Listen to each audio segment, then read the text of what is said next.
예, 경기 고양시청 일산서구 이용호입니다. 금융위원장님께 여쭙겠습니다. 네. 지난번에 인사청문회에서도 지적했듯이 금융위원회는 삼성생명에 대한 중징계 여부를 10개월이 지나도록 결정하고 있지 못하고 있습니다. 이거를 법령해석심의위원회에 법령심의를 해석을 의뢰하는 등 일각에서는 시간 끌기를 하고 있다라고 이런 해석도 있는데 사실이 아니라고 믿습니다. 조속한 결론이 내주시길 바랍니다. 위원장님, 제가 어떤 사람, 지인에게 돈을 받을 게 있는데 안 받으면 제가 지인을 지원한 것이겠습니까? 아니겠습니까? 지원한 것이겠죠. 받을 돈이 있는데 안 받고 있습니다.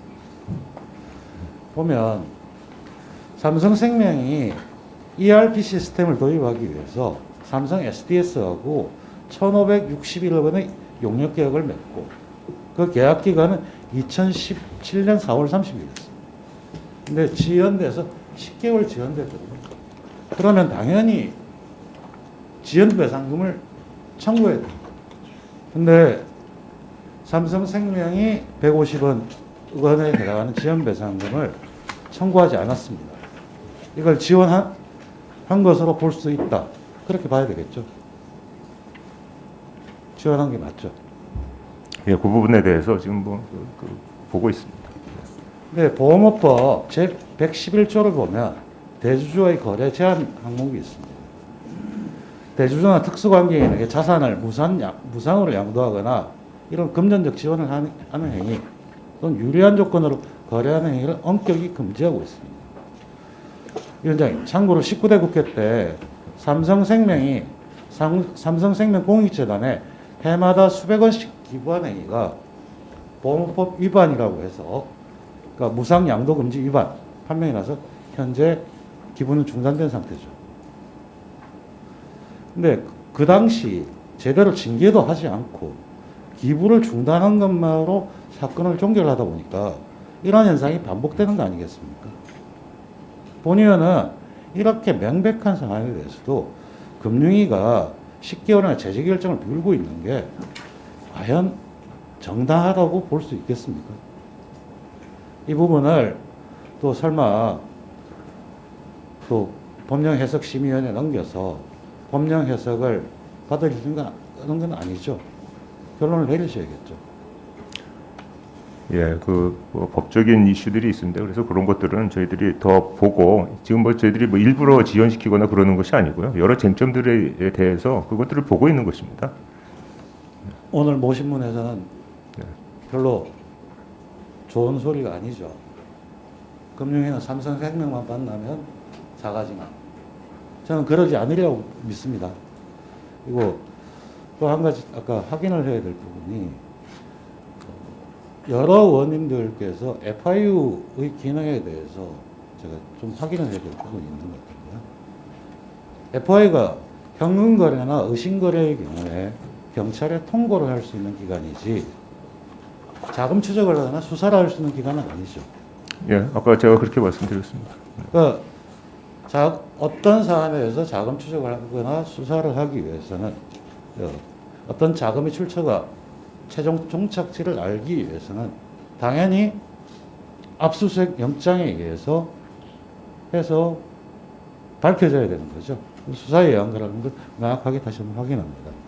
그리고 아까 존경하는 김병호 의원께서 중도상환 수수료 이야기를 했습니다. 사실 카카오뱅크 같은 게 중도상환 수수료가 없습니다. 근데 중도상환 수수료가 있다 없다의 문제는 사실 보면 은행이 자금 운용에 있어서 만기 미스매치에 따른 리스크 때문일 겁니다. 근데 지금 은행 평균 BIS비는 15% 넘고 있고요. 그 미스매치에서 발생하는 리스크 어마운트는 제가 얼핏 계산해봤자 0.01도 안 될 것 같아요.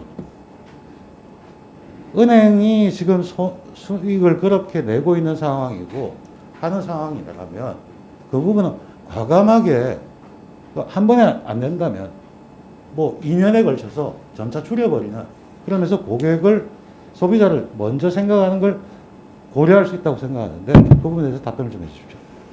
예, 중도상환 수수료 문제는 의원님께서 말씀하신 대로 은행마다 조금씩 다른 것 같습니다. 카카오뱅크는 없고요. 또 K뱅크는 있는 것으로 알고 있고, 또 시중은행들도 모바일 뱅킹 부분에서는 중도상환 수수료를 부과하지 않는 곳들도 있고, 그래서 그 각자 다르고, 의원님도 지적해 주셨지만 이제 자금의 미스매치라든지 이런 것들을 고려해서 하고 있는 것입니다. 그래서 그거를 저희들이 뭐 일률적으로 없애거나 뭐 그렇게 하기는 어렵고요. 그거는 좀 더 보면서 또 시중은행들이 또 판단해야 되는 그런 상황들도 있고, 다만 아까도 말씀드렸지만 정책 금융기관 정책 모기지 부분에 있어서는 중도상환 수수료를 좀 크게 인하하는 것이 아무래도 좀 더 이롭겠다. 그렇게 해서 상환이 되면 또 신규로 또 지원을 할 수 있고 한 부분이 있기 때문에 그 부분에 대해서는 저희들이 검토를 하고 그렇게 하겠습니다.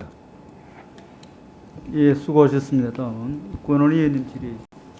예, 금융위원장님 어제 저 공정거래위원장한테 질의했던 것 같은 내용입니다. 2004년에 현대엘리베이터를 둘러싼 M&A 분쟁이 있었던 건 아시죠? 네, 그때 뭐 KCC가 뭐 사모펀드, 뮤추얼 펀드를 통해서 엘리베이터 지분을 20% 취득한 바가 있었습니다. 근데 이때 바로 정선이가 의결권을 제한하고 매각 명령을 내렸습니다. 어떤 근거였죠? 그때 뭐 이제 5% 예, 5%율이죠. 네. 그러니까 공동 보유자로 봐서 5%율. M&A에서 굉장히 중요한 조항이죠. 네. 어제 물어봤던 게 2017년에 미래에셋 대우와 네이버 자사주 맞고환이 있었습니다. 이 당시에 이해진 의장의 네이버 지분율이 얼마였습니까? 뭐 3.73%. 3.73%죠. 이때 각각 이제 보유하고 있던 자기 주식, 미래에셋 주식을 7.1%와 네이버 주식 1.7을 상호 매입하는 계약을 했습니다. 이때 계약 내용을 보면 이렇게 해서 네이버는 미래에셋 주식을 7.1%를 보유하게 됐습니다. 5%를 초과했죠.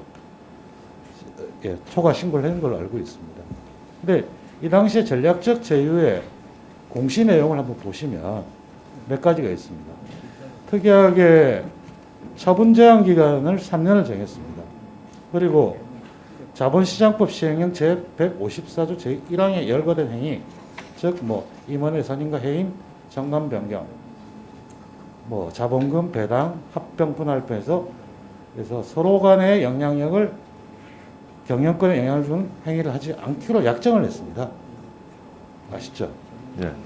근데 이 사안을 봤을 때 어제 이제 공정거래위원회하고도 얘기했듯이 그냥 이거 자체가 위법이라고 할 수는 없다. 근데 자본시장법상 공동보유자라고 볼 수 있느냐라고 했을 때 공정위가 2017년에 답변한 거는 이거는 금융위가 판단할 영역이라고 했습니다. 자, 또 자사주를 제3자에게 처분하면 사실 보면 의결권이 살아나는 행위가 되고요. 그리고 경영권 행사에 있어가지고 위배되는 행위를 하지 않았다. 이런 거는 신주 발행하고도 유사한 효과고. 이렇다면 이 공동보유 아닐까요? 예, 그 부분을 뭐 잘 봐야 될 것 같습니다. 그래서 보기에는 예, 자사주를 맞교환하면서 처분 제한 등의 그 요건을 두었다고 해서 뭐 그거만 가지고 공동보유자라고 보기에는 좀 어렵지 않은가 하는 그런 생각. 경영권 분쟁이나 그 다음에 뭐 주주총회를 할 때. 근데 두 회사가 의결권 행사하는 걸 보면요. 매년 상대방 회사한테 위임장을 주고 버리거든요. 이거는 자사주의 의결권을 되살리는 행위가 됩니다.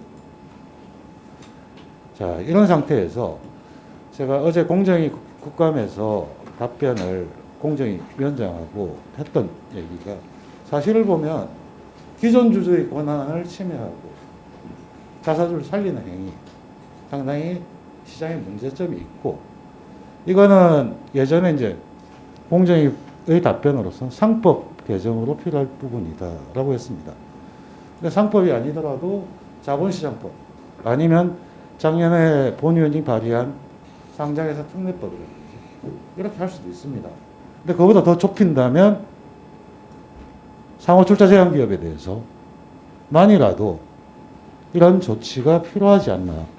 지금 만일 이런 게 없다면 지속적으로 제휴를 통해 가지고 경영권을 살리면서 영향을 확대하는, 사실 보면 5% 룰과 공동 보유 조항을 만드는 거는 이런 걸 하지 말라고 한 거거든요. 어떻게 생각하십니까? 예, 뭐 저희들이 뭐 자본시장법상으로 공동 보유자로 보기 어렵다는 지금 생각을 하고 있고요. 그래서 이제 5%를 보고 의무 대상이 뭐 아닌 것으로 생각은 합니다. 근데 그 의원님 뭐 지적하시니까 그런 부분들을 한번 또 같이 한번 살펴보도록 그 하겠습니다. 당시 기사를 한번 보시면 네.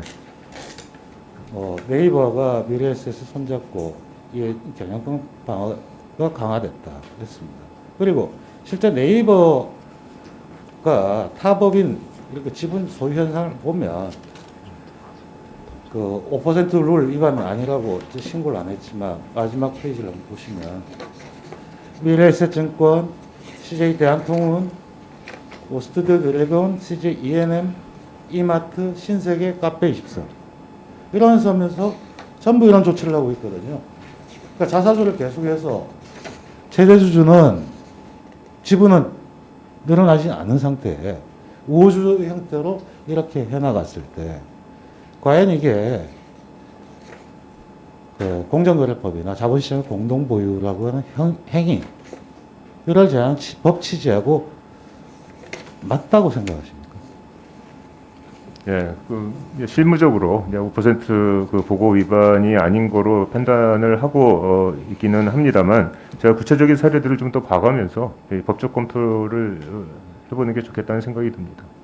그래서 본 의원은 이러한 행위들 자체가 사실은 5주분 5%를 초과했고 그런 의결권 제한이라든지 과징금 부과 또는 심지어는 지금 지분 매각 명령까지 할 수 있는 사안일 수도 있다고 봅니다.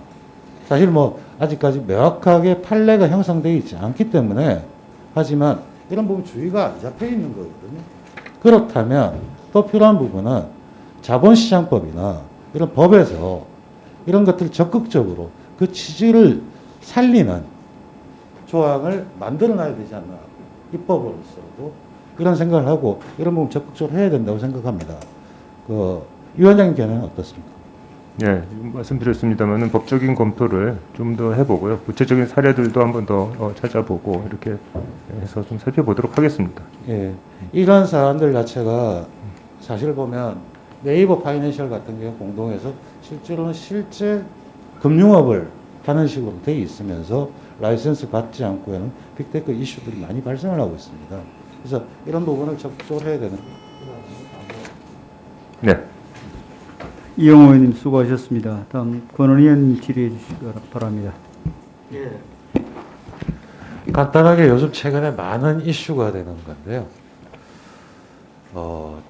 최근에 2년 전에 현대중공업이 물적 분할을 했고, 작년 LG화학의 배터리 사업부 물적 분할, SK이노베이션 배터리 물적 분할, 소액 주주의 반발이 굉장히 심합니다. 당연히 주가 흐름을 보면 알 수가 있죠. 제가 주가 흐름을 한번 보시겠습니다. 가장 최근에 있었던 SK이노베이션 같은 경우에는 한 달 20일 만에 22% 폭락했습니다. 이는 자산의 73%를 자회사에 돌리고 부채만 31%를 남기는, 그래서 알짜에서는 자회사를 내는 그런 분석이 작용한 것으로 보입니다. 과연 위원장님 보시기에 전 세계에서 이 자회사와 모회사가 동시 상장되는 케이스들 얼마나 있을까요? 예. 동시 상장하는 사례가 저희들도 뭐 찾아보니까 뭐 있기는 있습니다. 그래서 의원님 또 말씀 취지도 이해를 하고 그 부분 뭐 잘 봐야 될 것 같습니다. 제가 봤더니 뭐 영국은 5% 정도, 미국은 네. 거의 없고요. 예. 일본은 7% 정도. 근데 왜 동시 상장이 이렇게 적을까요? 자회사, 모회사, 주주가 다른 이해상충의 문제죠. 네. 만약에 행위를 잘못하면 소송을 걸려서 다 문제가 되기 때문에 기본적으로 모회사만 상장하거나 자회사만 상장을 해서 이해상충을 최소화하는 것이 그 목표 아니겠습니까? 근데 우리나라는 이게 이해상충의 문제가 계속 발생을 하고 있고, 특히 물자 분할을 통해 가지고 유망한 사업부를 떼서 몰아서 제휴를 하는 케이스. 이게 보면 우리나라 대법원 판결이 이사, 회사, 주주 간에 이 배임을 인정하지 않고 회사만을 인정하고 있기 때문에 나타난 현상으로 보입니다. 사실 이런 거래소 상장에 관해서는 기본적으로 거래소 상장 규정에서 규율하고 있죠. 네. 그렇다면 상장 규정을 변경하려면 금융위 승인도 받아야 되죠. 네, 금융의 의결 사항입니다. 예. 네. 본의원의 의견으로서는 이게 상법 또는 자본시장법 이런 비례적 회사 처분의 문제 이런 법을 바꾸는 것도 있을 수 있지만 상장 규정에서 이런 부분들을 못하게 하거나 방지할 수 있는 규정을 만들어야 되는 게 일단 필요해 보이는데 위원장님 견해는 어떠십니까? 네, 의원님 지금 말씀하신 그 문제 그 의식에 저도 뭐 같은 뭐 이해를 좀 하고 있고요. 그리고 실제로 이해상충 소지가 있는지 그리고 제도적 개선이 필요한 사항인지 아니면 또 회사의 주주관리 노력을 통해서 해결할 수 있는 사안인지 뭐 이런 것들에 대해서 저희들이 전문가 의견도 들어보고 한번 검토를 해보도록 하겠습니다. 예, 그러시죠. 자, 이 두 회사의 동시 상장이라는 문제는 정말 이해상충이 심합니다. 사실 보면 어제 카카오 김범수 소장도 나왔지만 카카오의 경우에도 카카오와 카카오페이와 아니면 카카오의 모빌리티 각각 주주가 다 다릅니다. 그 주주가 다를 때 그 계열사 간의 어떤 행위를 하는 것 자체가 다 이해상충이 걸리고 상당히 심각한 문제를 낳고 있습니다. 그건 카카오뱅크의 경우도 마찬가지입니다. 근데 이제 카카오뱅크의 경우에는 은행법에서 규제하는 부분들이 있기 때문에 상당히 그런 전이를 막을 수 있는 여지가 있지만 이 부분을 지금 제대로 규율을 하지 못한다면 자본시장에 일단 혼란이 나올 수 있습니다. 저는 이런 부분을 감안해서 우선적으로도 아까 말씀드렸듯이 거래소 상장 규정만이라도 일단 빠르게 고치는 게 필요하다고 생각하는 겁니다. 이상입니다. 네. 예, 수고하셨습니다. 다음 송지호 의원님 질의하시겠습니까? 안 하시겠습니까? 예. 다음 우리 김병욱 의원님이 뭐